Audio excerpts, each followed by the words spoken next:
jump in and talk about resignations or firing or none of the above. As I was reading this email, something stuck out to me since I'm in the Scott Jennings chair number 1 here tonight, that this fellow was in charge of Operation Warp Speed, that in this Democrats' opinion was the most successful thing Donald Trump probably did in his first presidency. That means that this is not some left-wing conspiracy theorist. He's somebody who helped Donald Trump do the most successful things in many people's, and probably save millions of lives. Again, a Democrat saying that because of what they just did. So I think that that's important as y'all argue about if it was wrong or right. He also was willing to put together studies that would focus on what RFK Jr. essentially was saying, that vaccines need to be studied more. He was willing to put those studies together to make sure that real information came out, that transparency came out, to hopefully say, you know, Mr. Secretary, this is now what we know. Let's put this aside and let's push for vaccines because we know that's what the case is. Clearly, that didn't happen. And it seems from the reporting that he was given either the choice to resign or he was going to be fired. That's right. So he was pushed out, because clearly he was not acquiescing to these crazy views of RFK Jr. So good for him, and good for telling it all in this searing, brutal letter, because yes, RFK Jr. and the Trump administration are putting public health at risk. Look, I'm very skeptical of RFK. I feel he is on the right track when it comes to America needing to be healthier. And I know that because I can afford to lose a couple pounds. All the folks who tweet at me when I'm on the show tell me that too. Well, they should mind their business. But yeah, go ahead. They should, but they do. I'm with them on that. But when it comes to vaccines, RFK Jr. is completely off the reservation, entirely off the reservation. Having said that, I do not view doing this as a courageous act. When you resign, you are a borderline coward. If you actually believe in what you're saying, some harshly worded letter, that's what the United Nations does. It means absolutely nothing. It's just a bunch of words on paper. I get what it means. I get what it means. I think it has weight. He was going to get booted. So you think that he should just have been fired? Yeah, if you really truly believe, but what's the then difference? get fired. Then stand up for something. I think he is standing up. When somebody does resign, I mean, obviously he was going to get fired. Our reporting is that he was going to get fired, or he had the choice to resign. He resigned.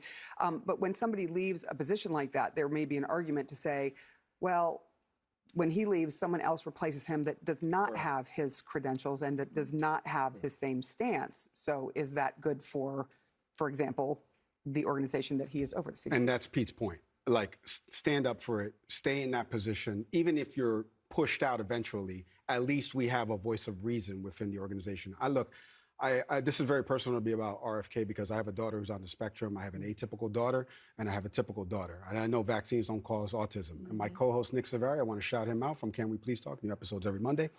Nick's wife is a pediatric ICU doctor at St. Luke's Hospital in Pennsylvania. So this is very personal to us as a show.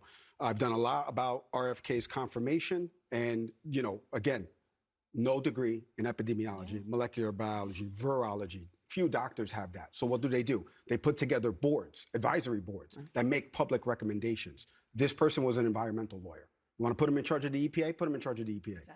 Putting him in charge of the health and human services in this country, in my opinion, is not putting people in the best positions to succeed. Kudos to this guy for writing the letter. I get Pete's overarching point, and I do agree. Stay because you could be the voice of reason within that. And to Chuck's point, and I love that he said that. I'm going to echo it 5 more times. Operation Warp Speed, say it alive. Chuck is really smart. I think the hack makes him 10 times smarter. But seriously, the fact that this is the compromise that you guys are looking for, right? Donald Trump says, hey, Democrats, you got to compromise. He just gave credit to somebody who helped with Operation Warp Speed. And this guy is telling you that RFK is not qualified to lead this agency. Kimberly, the Operation Warp Speed was something that Donald Trump helmed.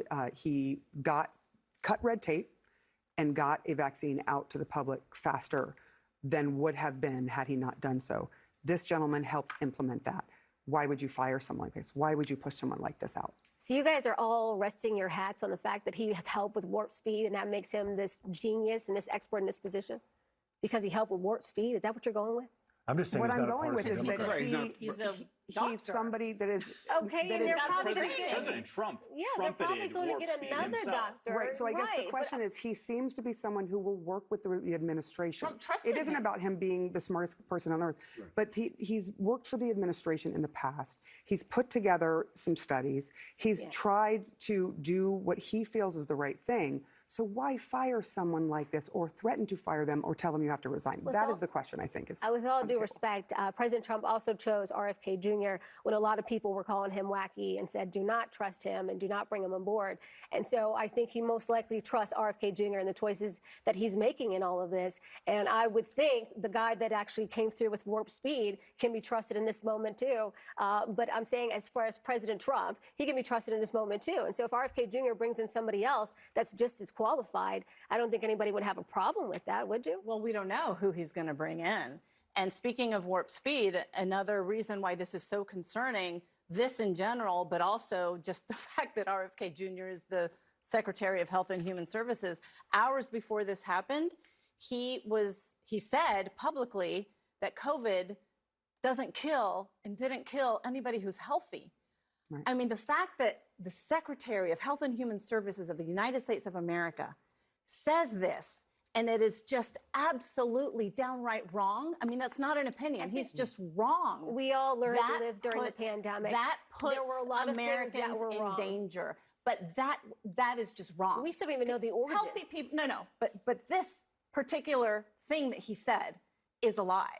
Healthy people did die from COVID. And so the fact that he can just stand up there and tell this huge lie on top of a gazillion other lies and conspiracy theories, that is putting America in danger. I think it's not about, is Peter Marks the smartest person ever? We just learned who Peter Marks is like 12 minutes ago. Right, At least but I you did. guys are defending him like you've known him your whole life, so this is interesting. No, I don't know Peter Marks from a hole in the wall. Shout out to you, Peter. But like, in all seriousness, I have no idea who he is. He may not be the smartest person in the world. It says here he was the director of the Agency for Center of Biologics Evaluation and Research. I know I never led that. I know I never worked on any of this because I don't have a degree in any of this. And that's Maria's point. Right. RFK does not have a degree. He's not qualified enough. When you were a little kid, everyone was like, go to school, get your education, make sure you graduate. What are you going to be? You're going to be a doctor? That's great. I'm going to be an environmental lawyer that gives out health information? No, that's not how this works. We got to get back to subject matter expertise in America. You do not take your car to your boy at the deli because he changed your oil one time. You drop it off at a Jiffy Lube where there's mechanics who work on it. Pete's laughing. I knew you would get that joke, Pete. But like, in all seriousness, we got to get back to subject matter expertise. This guy was a subject matter expert. The issue is, and what Sara is saying is that RFK, who's already not qualified to lead this agency, in our opinions and in the opinion of other people, although we didn't have enough senators to vote for that, now he's going to pick somebody that may not be as qualified as this guy. But you and I'm don't not saying he's the. that. You have no idea. We but I don't trust were led RFK. by Dr. Fauci, honestly, that got a lot wrong, who has degrees in all of this, supposedly, right? He got a lot of this wrong. So why not allow this man to make these decisions? Look, we're on the same side politically here, but we can also, I hope, look at this and say not every decision that Donald Trump will make and not every decision that RFK will make is the right decision. I don't know if this is the right or wrong decision right now. As you said, it's now 14 minutes, I think, since we learned about this. So we'll find more out later. But just because RFK made the call, and he has the right to make the call, but that doesn't mean it's the right call. Right. And we'll learn more over time, and maybe he'll pick a great person. It would have been smarter, I think, in this case, if he had announced who would replace Marks immediately, so we're not sitting here speculating. Wondering. All right, we're going to go for a second. I just wanted to clear up who he is. Peter Marks is a hematologist and oncologist as well. So just to give you some idea of what his background is. He's a little bit qualified. He's very well qualified Yes. for the position that he was in.